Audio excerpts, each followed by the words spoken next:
Venezuela's president presents evidence that opposition lawmaker Juan Guaido is linked to the recently failed operation against his government. Malawi's opposition leaders register for an election rerun set to take place in July. And Iraq's parliament approves a new prime minister and part of his cabinet.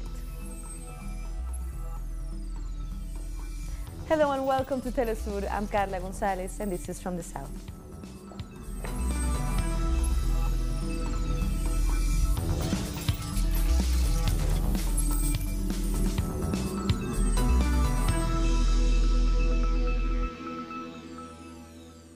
Venezuela's President Nicolás Maduro has presented new evidence against U.S. mercenaries who allegedly tried to topple his government.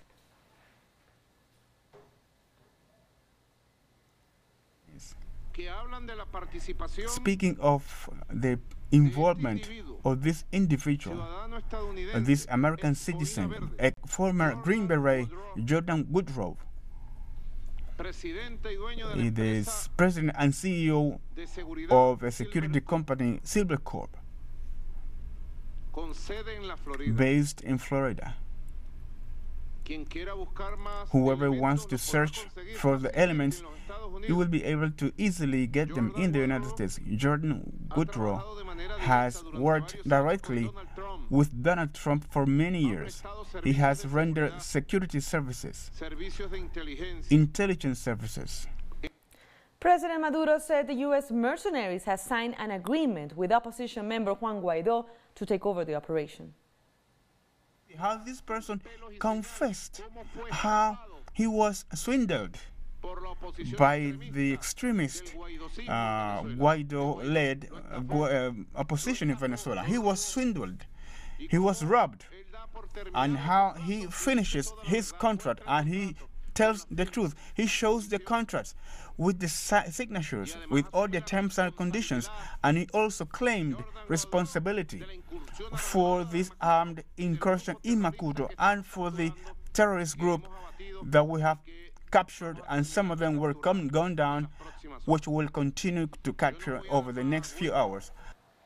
And President Maduro also presented part of the interrogation in which U.S. mercenary Luke Alexander Denman confirmed the participation of Venezuelan opposition lawmaker Juan Guaido in the failed terrorist plot. Did you know about a document that described the close of the operation? Yes, I saw it about a month and a half ago with Jordan's signature and Juan Guaido's signature. And the mercenary confirmed that the goal of the operation was to siege President Nicolás Maduro and take him to the United States. Other tasks involve taking control of the airport, securing the sector, establishing outer security, communicating with the tower, bringing in planes, one of which includes one to put Maduro on and take him back to the United States. Fishermen in Chuao, a small coastal town in Aragua State, Venezuela, were part of the operation that detained 8 mercenaries trying to lead an incursion into the country. The so-called Operation Gideon sought to carry out terrorist attacks in Venezuela, including a possible assassination attempt against President Maduro. This is the coast of Chuao, a fishing town well known for its cocoa plantations. It can only be reached by sea or air.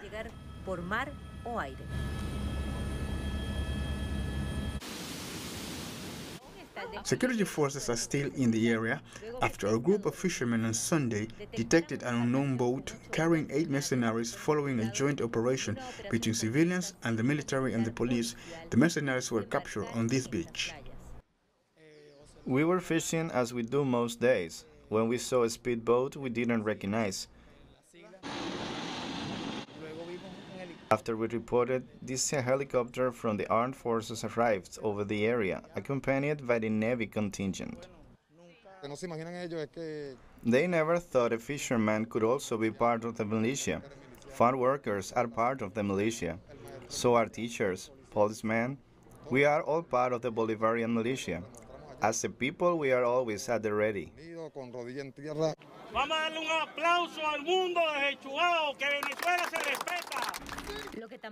Another thing these mercenaries couldn't imagine was that they would be captured by a Chavista community that was already on the alert following intelligence about a possible incursion. They underestimated us, thinking less of us. They didn't see us coming as an organized people. They think they are John Rambo and we are simple workers, but we will always triumph. This is the social fabric that has been woven over more than 20 years of the Bolivarian Revolution. Once more, David met Goliath in what was proven to be an attempt at an invasion backed by the United States. They came face to face with us and our simple weapons, our rifles and small pistols that did not compare to theirs. As we were getting ready to apprehend them, we saw some of them were trying to reach their weapons to fire at us. That's when the fishermen helped us restrain them with their fishing lines. When one of them said he was the son of Baduel, we knew these were the terrorists we had been warned about. We had their pictures already and were on alert. When they got off the boat, we came to support the police officers because there were few of them.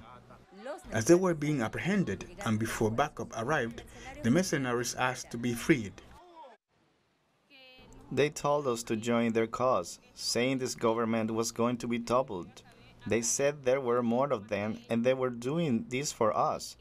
They said we were the same, we belonged to the same country, and they told us they had dollars. No matter how much money they offer, we will always maintain our dignity. Peace was interrupted for a moment in Chuao and its people came out to defend it. With violence, you cannot win. This is a united nation. They weren't just coming to kill the president. If that had happened, this would have become a slaughterhouse, and we can't allow that. This town is paradise. We know how to fish, how to work. We have people who work in the cacao plantation and others who fish. We are not used to violence. This is not how you get rid of a government. If you want Maduro out, you need to take part in the electoral process. This is not the way.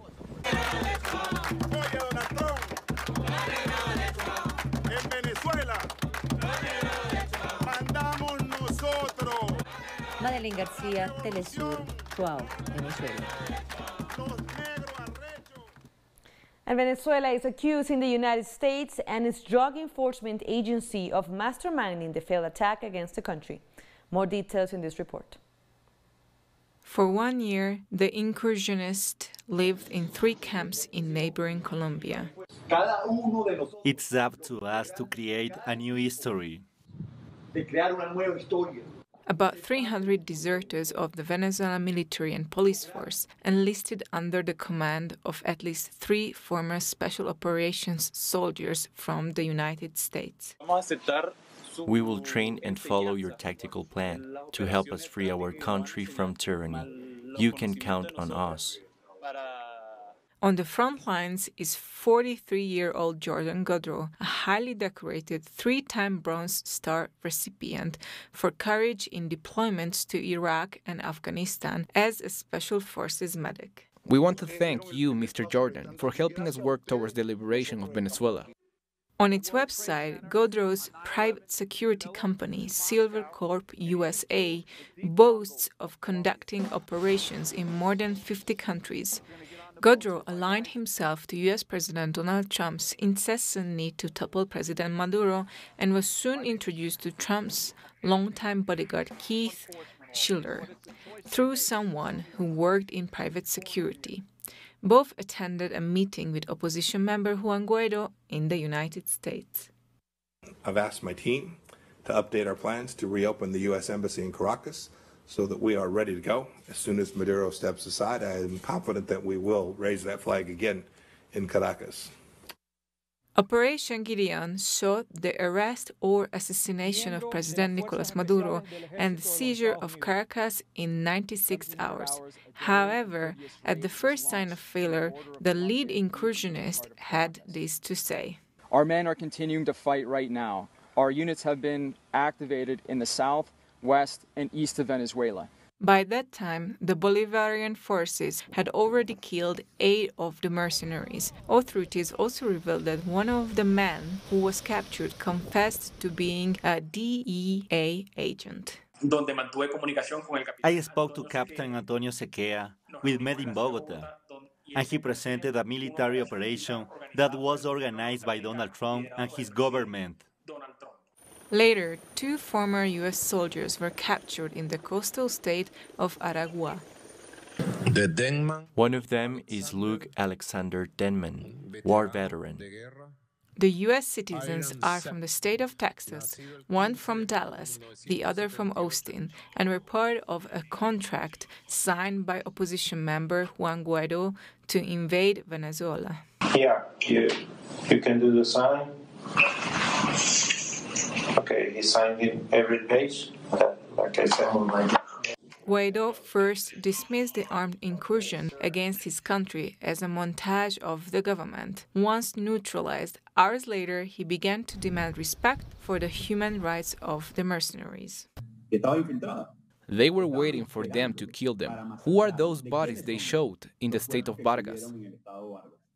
After absolute silence for more than 48 hours, Donald Trump denied any connection to the plot to overthrow Nicolas Maduro.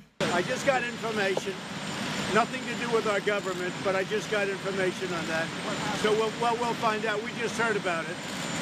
But whatever it is, we'll let you know. But it has nothing to do with our government. U.S. media have dubbed Operation Gideon the Venezuelan Bay of Pigs, in reference to the first great defeat of the United States in Latin America when its mercenaries invaded Cuba by entering Playa Girón.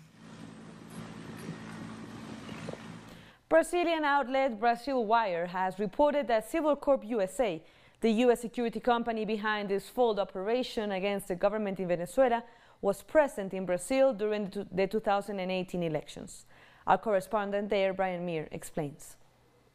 A breaking story published in Brazil Wire, the English-language news portal about Brazil by journalist Natalia Urban, shows that Silver Corp USA, the mercenary company that has ties to the Donald Trump administration, which was hired by Juan Guaido to engage in the failed coup d'etat attempt that happened yesterday in Venezuela, was operating in Brazil during the 2018 presidential elections, which saw the rise of right-wing extremist Jair Bolsonaro in the most tumultuous election in Brazilian history. After the leading candidate, who was polling at double the support of anyone else in the race, Luiz Inácio Lula da Silva, was removed from the election on frivolous corruption charges with no material evidence. Now, at the time of the elections, there were over 50 violent attacks committed across the country by Bolsonaro supporters, including several murders.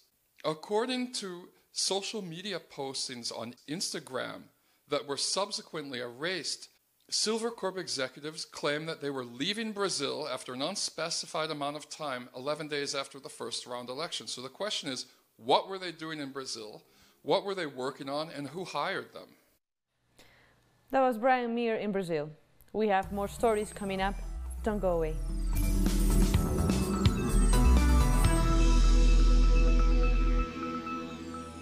Welcome back. Jamaican singer Millie Small has passed away after suffering a stroke at the age of 73. The singer died in London, England, where she migrated in 1963 to pursue a pop career.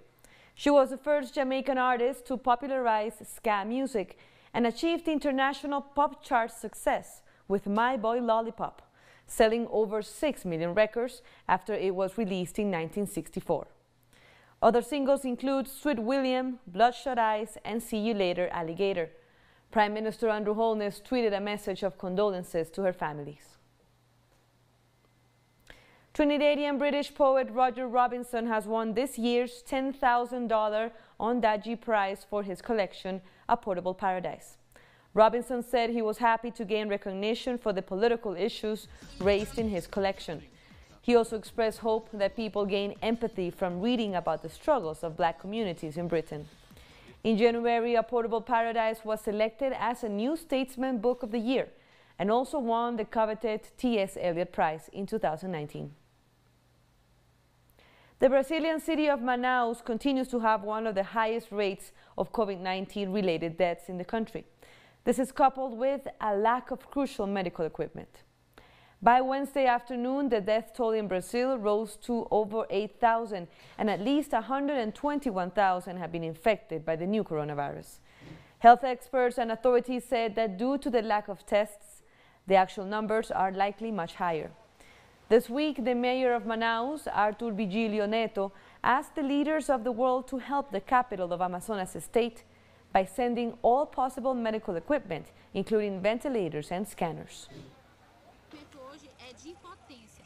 Today, I feel powerless. I feel anger. I don't have any more tears to cry. We cry all we had to cry, but we are sad. We look for my grandmother, died because she was in very serious condition, but she died because there was not ventilator equipment for her. Do you understand? If there was that ventilator equipment in that health unit that only has one equipment, she would have survived. The saddest thing was the doctor looking at the family and saying, I did what I could, but without equipment I can't.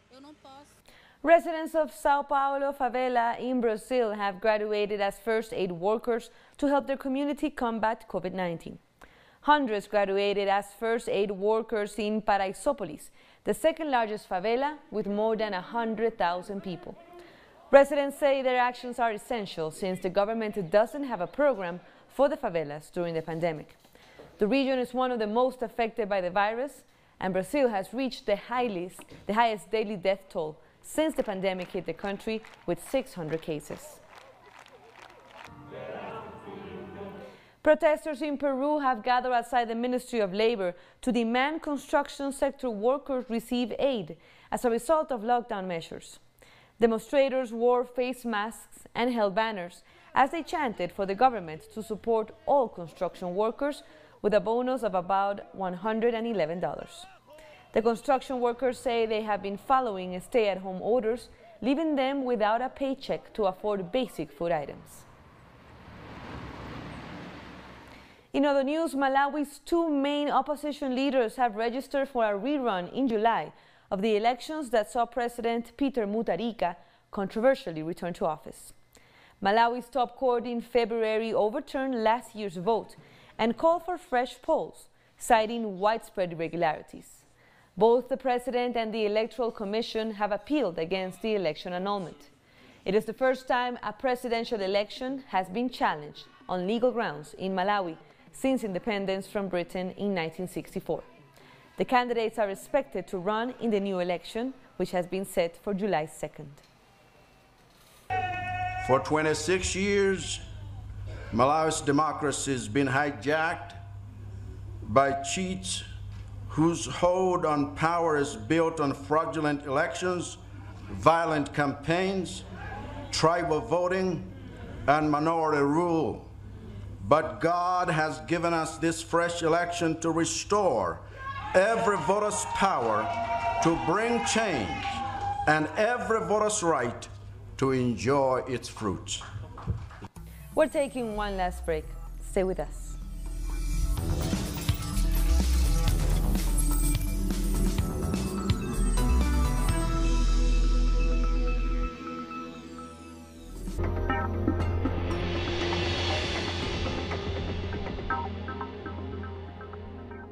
Telesur English presents a weekly program to discuss the political, economic and social issues affecting the Caribbean community. We'll challenge stereotypes and unpack the diversity of the region through the analysis of unique cultures, religions and art. We Caribbean. Wednesdays, only on Telesur.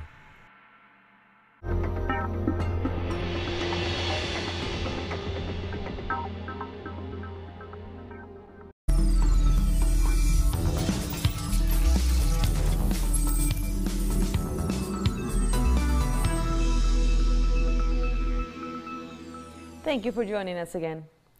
Iraq's parliament has chosen U.S.-backed candidate Mustafa Khadimi as prime minister, giving the country its first real government in months. The 53-year-old Khadimi is Iraq's first real prime minister since the last one resigned and became a caretaker in November in the face of persistent anti-government protests. The parliament also approved 15 ministers out of a respective 22-seat cabinet, with 7 ministries still empty. The new government is set to hold early elections, but Khadimi admitted it would face an array of other challenges.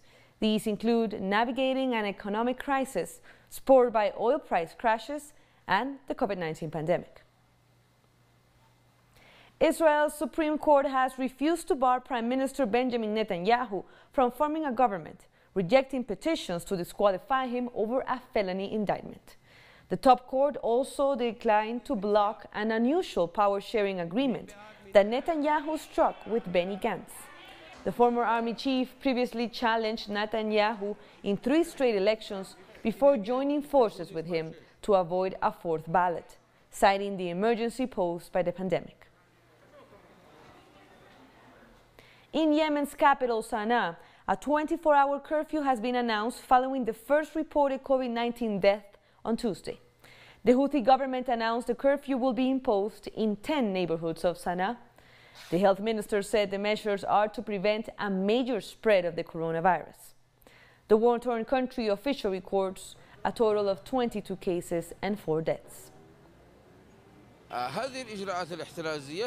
These preventative measures are the only solution to limit the spread of coronavirus. Until this day, there are no vaccines, and the health situation in our country is not qualified to handle even the middest cases of coronavirus. What about if someone shows severe signs of infection with the virus? My message to all Yemenis is to be aware and to follow precautionary measures.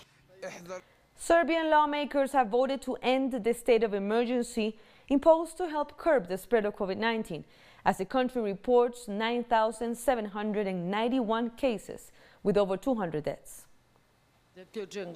155 lawmakers voted for, 1 abstained, and 1 did not vote. I state that National Assembly, with majority of the vote, has adopted a proposal for a decision to lift the state of emergency.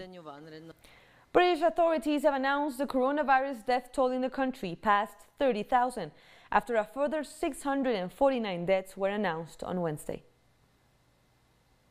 Shows that 1,448,010 tests for coronavirus have now been carried out across Great Britain, including 69,463 tests carried out yesterday. 201,101 people have tested positive. That's an increase of 6,111 cases since yesterday. 13,615 people are currently in hospital with coronavirus in Great Britain, down from 13,922 yesterday. And sadly, of those hospitalised with the virus, 30,076 have now died. That's an increase of 649 fatalities since yesterday. On Tuesday, Iran sent a shipment of humanitarian aid to Palestinian refugees in Syria, a show of solidarity that has been welcomed with open arms. The shipment of medicine, food and other basic goods comes just as every other year during the holy month of Ramadan. Palestinians express their gratitude as this year it will help them get through the COVID-19 pandemic. This aid from the Islamic Republic of Iran is just part of the ongoing help they've always given us in the holy month of Ramadan. This year, it also coincides with global Al-Quds celebrations, and as always shows the support the Palestinian cause has from Iran. We send our thanks to Iran and their supreme leader. Us Palestinians here in Syria are suffering, just like our Syrian brothers, due to the pandemic and Western sanctions. Iran is showing they will not abandon us, despite their own struggles. This aid arrives not only in the midst of the pandemic, but also as a unilateral blockade against Syria intensifies. From Damascus, we ratify that this is a focal point of Palestinian resistance and that we will stand by our allies, like Syria, Iran, Hezbollah, and other forces that stand against the U.S. Zionist blood in the region. Their help shows how much Iran supports the Palestinian cause and our resistance, and also highlights the failure of political and economic pressure imposed on them to abandon our cause. Besides their support for Palestinians, Tehran is also steadfast in its support for Damascus in the political, economic, and military front. And with that, we end our news brief. But you can find these and more stories by checking our website, telesurenglish.net. And be sure to also find us on social media. We're on Facebook, Twitter, and Instagram. For Telesur English, I'm Carla Gonzalez. Thank you for watching.